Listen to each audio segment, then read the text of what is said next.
A parábola dos talentos é uma das passagens mais mal compreendidas do Novo Testamento. Quase sempre ela é usada para reforçar a ideia de desempenho, produtividade e trabalho duro. Mas, quando você olha com mais cuidado, percebe algo mais profundo e muito mais humano. Essa parábola fala sobre a relação interna entre potencial e medo.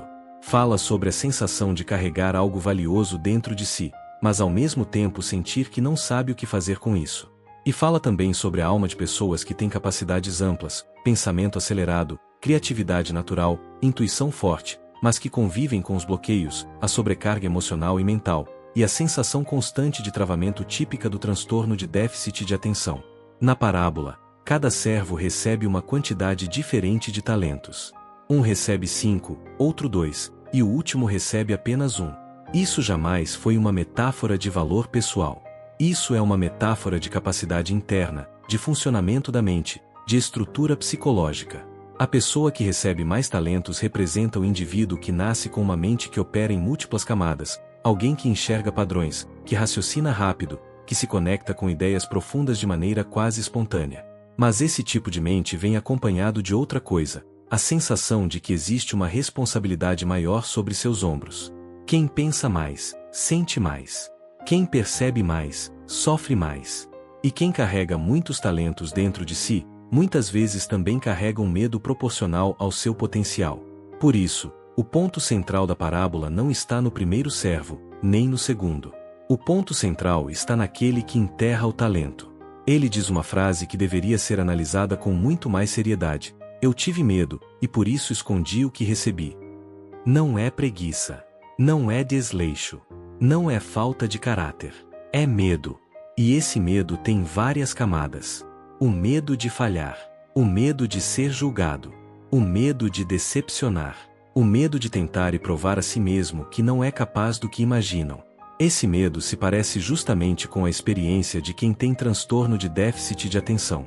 Uma mente que funciona como uma máquina de pensamento, mas que, ao mesmo tempo, luta diariamente contra o início das tarefas, contra a sensação de caos interno, contra a dificuldade de transformar ideias em ação, e contra a autocrítica destrutiva que acompanha cada tentativa de fazer algo significativo. Enterrar o talento significa procrastinar aquilo que é mais importante. Significa evitar o projeto que mais importa porque ele é grande demais. Significa deixar guardado o sonho, a vocação, o chamado, porque o corpo, a mente e as emoções entram em sobrecarga só de pensar em começar. Quem convive com Tá sabe exatamente como isso funciona. A pessoa nunca para de pensar, nunca para de criar, nunca para de planejar. Mas quando chega o momento de executar, ela trava. Ela observa a tarefa, analisa todos os possíveis cenários de erro, imagina a crítica futura, sente o peso da expectativa, e o corpo responde com paralisia. É como se a mente dissesse: eu não posso errar nisso. É importante demais. E por ser importante demais, não começa.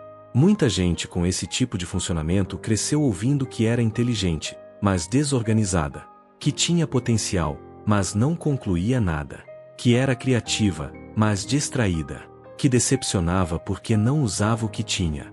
Essas palavras ficam gravadas. Elas viram uma marca interna. Elas viram uma história sobre quem você é. E essa história diz: se eu tentar e falhar, vou confirmar tudo o que disseram de mim. Por isso é mais seguro guardar o talento. Enterrar.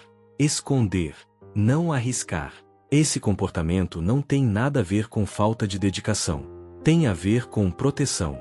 É o cérebro tentando evitar dor psicológica. A parábola mostra exatamente esse mecanismo. O último servo tem medo do próprio potencial.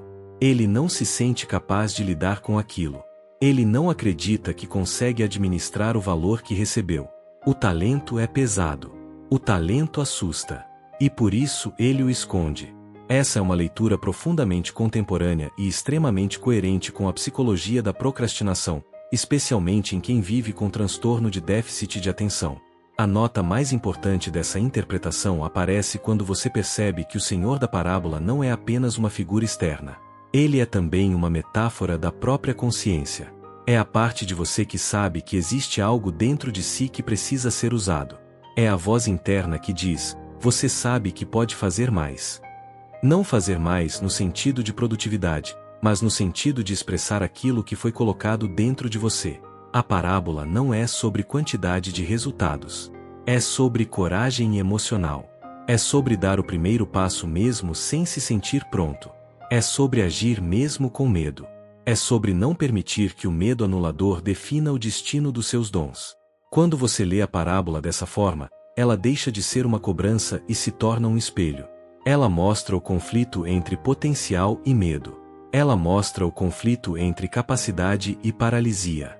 Ela mostra o conflito entre desejo de fazer algo grande e a sensação de que o próprio caos interno impede a ação. E ela mostra também que o problema nunca foi ter medo. O problema é deixar que o medo decida por você. A mensagem profunda da parábola é clara: você não precisa usar todos os talentos ao mesmo tempo. Não precisa ser perfeito. Não precisa dominar tudo.